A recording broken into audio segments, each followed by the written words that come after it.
ইরাকের ইসলামিক প্রতিরোধ যোদ্ধারা ইসরায়েলের অধিকৃত ফিলিস্তিন অঞ্চলের দক্ষিণে উম্মাল রাসরাস বা এইলাত বন্দরে ড্রোন হামলা চালিয়েছে। যারা মধ্যপ্রাচ্যের খবর নিয়মিত দেখেন তাদের কাছে এই খবর একটি সাধারণ ঘটনা হয়ে দাঁড়িয়েছে। তবে সম্ভবত অনেকেই এটি শুনে থাকবেন এবং ঘটনা আরও বিস্তৃত। যেহেতু ইসরায়েলের সামরিক শক্তির বিরুদ্ধে এটা যেমন একটি চপেটাঘাত, তেমনি ইসরায়েল বিরোধীদের মাঝে হাস্যরসও সৃষ্টি করেছে। সোমবার ভোরে টেলিগ্রামে প্রকাশিত এক বিবৃতিতে ইরাকি প্রতিরোধ যোদ্ধারা জানিয়েছে যে তারা ইহুদিবাদ শাসক শক্তির একটি গুরুত্বপূর্ণ লক্ষ্যবস্তুতে আক্রমণ করেছে।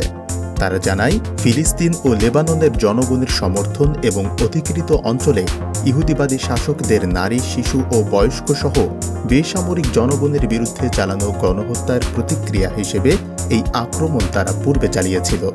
সংবাদ মাধ্যম থেকে জানা গেছে, ইরাকি প্রতিরোধ যোদ্ধাদের ড্রোন ঠেকানোর জন্য ইসরায়েলি সেনাবাহিনী কিছু ইন্টারসেপ্টর ক্ষেপণাস্ত্র ছোড়ার চেষ্টা করেছিল, কিন্তু সেগুলো ড্রোনটি আটকাতে ব্যর্থ হয়।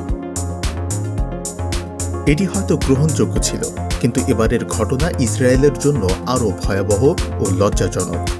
ইহুদিবাদী আকাশ প্রতিরক্ষা ব্যবস্থার ব্যর্থ ক্ষেপণাস্ত্রগুলোর একটি ইসরায়েলের এইলাত শহরের দিকে চলে যায়। ইসরায়েলি আকাশ প্রতিরক্ষা ব্যবস্থা ড্রোনটি বাধা দিতে এবং ধ্বংস করার জন্য একাধিক ক্ষেপণাস্ত্র ছুড়েছিল। তবে প্রতিবেদনে বলা হয়েছে, একটি ক্ষেপণাস্ত্র আকাশে অনেক দূর যাওয়ার পর মাটিতে ফিরে এসে শহরের একটি হোটেলে আঘাত হানে।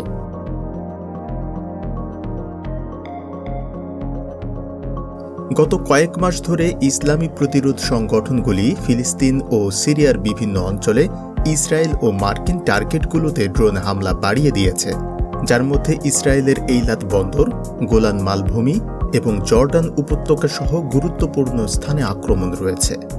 ইসরায়েল এসব আক্রমণ প্রতিহত করতে তাদের তথাকথিত উন্নত সামরিক প্রযুক্তি যেমন আয়রন ডোম এবং ডেভিড স্লিং ব্যবহার করছে।